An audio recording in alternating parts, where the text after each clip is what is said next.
이제 신명기가 점점 막바지로 나아가고 있습니다.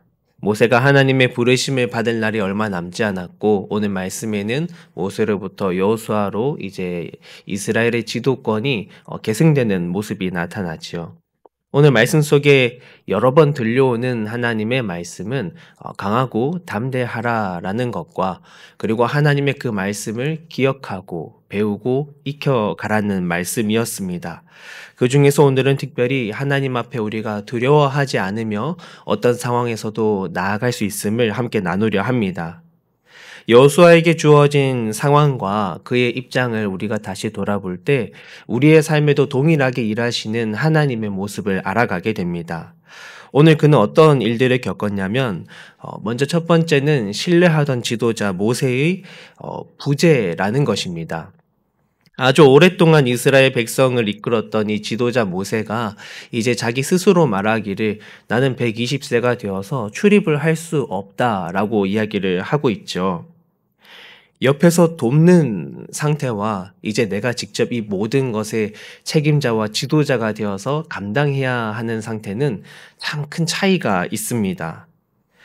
시간이 지나며 우리가 부모님의 그늘 아래에 있다가 어느덧 우리가 한 가정을 이끌게 되고 점차 자녀도 생기게 되고 계속해서 내 인생을 함께 만들어 가야 할 때 그 책임감이 더 커지는 것처럼 지금 이제 200만이 넘는 그 백성들을 자신이 직접 감당해야 하는 이 여호수아에게 아주 무거운 책임감이 주어졌을 것입니다. 그리고 또 한 가지 그에게 주어진 상황이 있었는데요. 그것은 하나님의 모세를 통해서 주신 이스라엘 백성들을 향한 경고였습니다.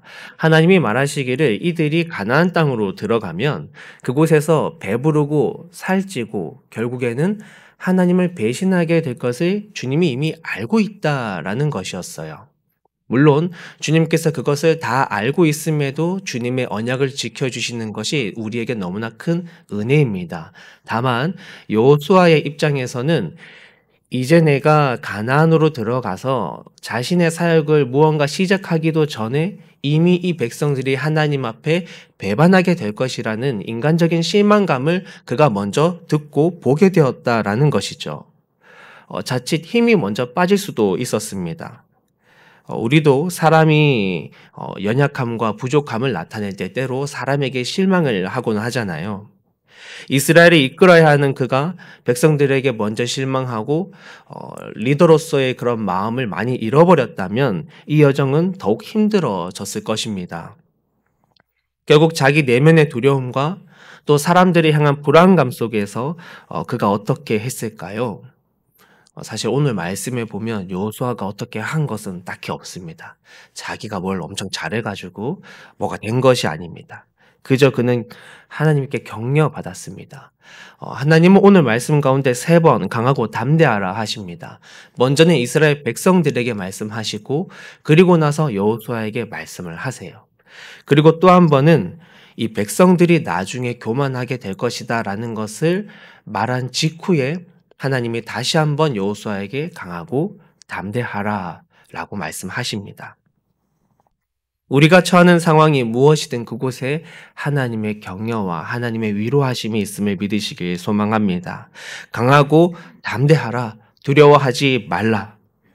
어차피 내 힘으로 어떻게 할 수 없는 우리의 삶이고 인생인데 호랑이 굴에 들어가면 그래도 정신 차리면 된다라는 이야기가 있듯이 하나님께서는 언제나 백성들과 저와 여러분의 마음의 중심을 지켜주십니다. 그리고 그 격려의 근거가 이렇게 나타납니다. 8절입니다.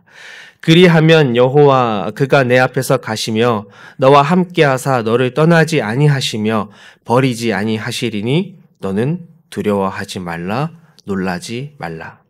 우리가 강하고 담대할 수 있는 이유가 이 말씀에 다 담겨져 있죠.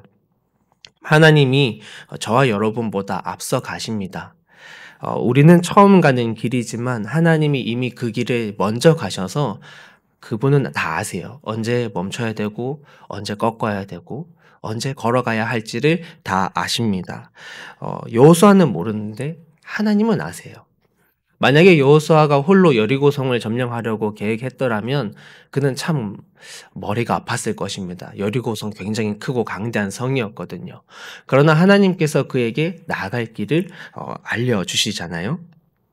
그리고 두 번째는 그 인도자 대신 주님께서 그저 홀로 먼저 가시는 것이 아니라 저와 여러분과 계속 함께 동행하신다라는 겁니다. 어떠한 사정이 생겼다고 떠나거나 하지 않으십니다. 언제나 영원히 저와 여러분과 함께 하시면서 우리가 걸어가야 할 길을 알려주겠다고 하시는 분이 우리의 하나님이십니다. 우리는 알 수 없는 인생을 걷는 것 같고 때로는 홀로 걷는 것 같지만 그 누구보다 완전한 안내자와 함께 걷고 있다는 것을 믿으시기 바랍니다. 따라서 삶의 여정 가운데 나의 내면의 두려움이 때로 생기고 외적으로 부딪히는 어려움도 있겠지만 인도자 되시는 하나님을 믿음으로 두려워하지 않고 강하고 담대하게 나아갈 수 있기를 소망합니다. 나아가서 그렇기에 우리 하나님께 구하십시오. 그분은 기도에 응답하시는 분이고 우리를 깨닫게 하시는 분이십니다. 우리가 정말 간절히 주님을 붙들고 주님께 기도한다면 주님은 반드시 내가 이 다음에 어떻게 살아야 할지, 내가 이 다음에 어떻게 행동해야 할지를 말씀 속에서 우리의 삶 가운데 가르쳐 주실 것입니다. 오늘도 주님과 함께 우리의 인생길을 걸어가시는 저와 여러분 모두가 되시기를 주의 이름으로 축복합니다. 기도하겠습니다.